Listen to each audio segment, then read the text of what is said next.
knows it's coming. He knows week 5. We've had week 5 circled for weeks now, thanks to Sean Payton's comments to Jared Bell of USA Today. But the Broncos finally get a win. We finally get a smile from Sean Payton. That's what they desperately needed. He talked about it all week.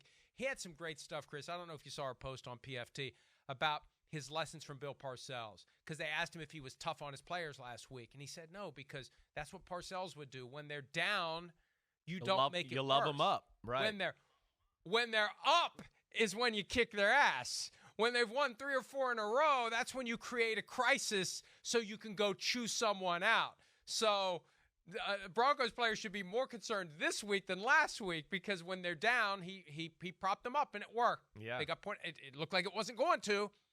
I didn't know what was worse, to give up 21 points in the first half to the Bears or 70 points in a whole game to the Dolphins. You could argue it was worse to give up 20 points in the first half to that Bears offense, but they turned it around. It was going to be disaster for the Broncos. Down 28-7, they came back and won. Disaster for the Bears. Good day for Denver. Yeah, listen, that was a crazy game. It was a lot of fun to watch.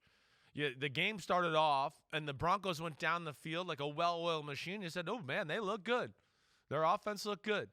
And then their offense disappeared for the next 2.5 quarters. Couldn't really do anything. And there, all of a sudden, we were like, whoa, are Justin Fields and the Bears the new greatest show on turf here? Because, we were laughing right in the viewing room. Of course, we know this is an offense that's struggled in the passing game and hasn't always hit on all cylinders in that capacity. And there, Justin Fields was 16 for 16 and tearing it up, throwing the ball as good as I've ever seen him throw it. They had people wide open all over the field, and you were going, oh, my gosh, the Broncos are going to fall apart. It's 28 unanswered points into the third quarter, and you're just going, they're in trouble. Justin Fields is going to continue to dice them up. But they start to put 2 good drives together. The defense makes a turnover, and they made some big plays at the end of the football game to pull it out, and good for them. It takes a little pressure off them. But yeah, we got questions about them. But good, Russell Wilson. That was a good game by him. Hopefully he can silence some of the haters there, and maybe they can build on this in Denver. But that was scary for a while. And it all came down to Bears coach Matt Eberflus deciding to go for it on 4th and 1 instead of taking a 36-yard field goal with 3 minutes left. It was 28-28.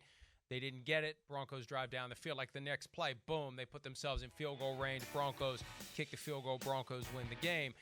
And it's become normalized to see coaches do this. We see them do it in their own end. We see them do it here. We see them do it there. Aggressive, Mike. We're being aggressive.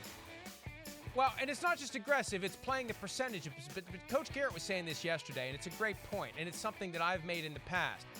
The percentages are the result of thousands of iterations. You don't have the benefit of thousands of iterations when you're Matt Eberflus and you can't win a damn game. You got one, and that may be the one that seals it for him. I don't know when their bye is. It's coming up, obviously. If they haven't had it yet, it's necessarily coming up.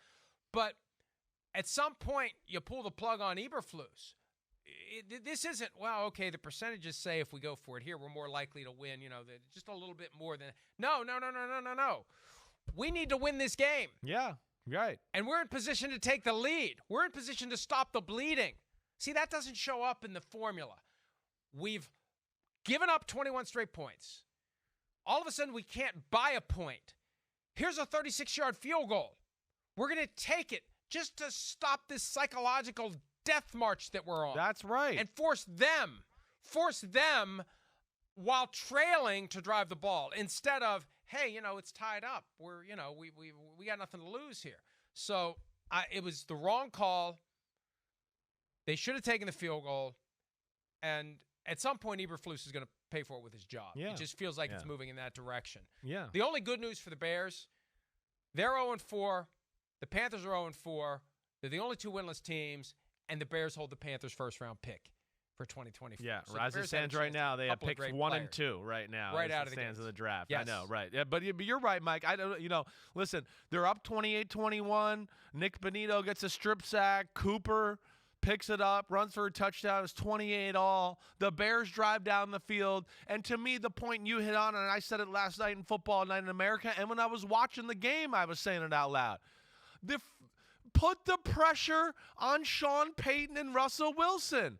They got a ton of pressure on them right now.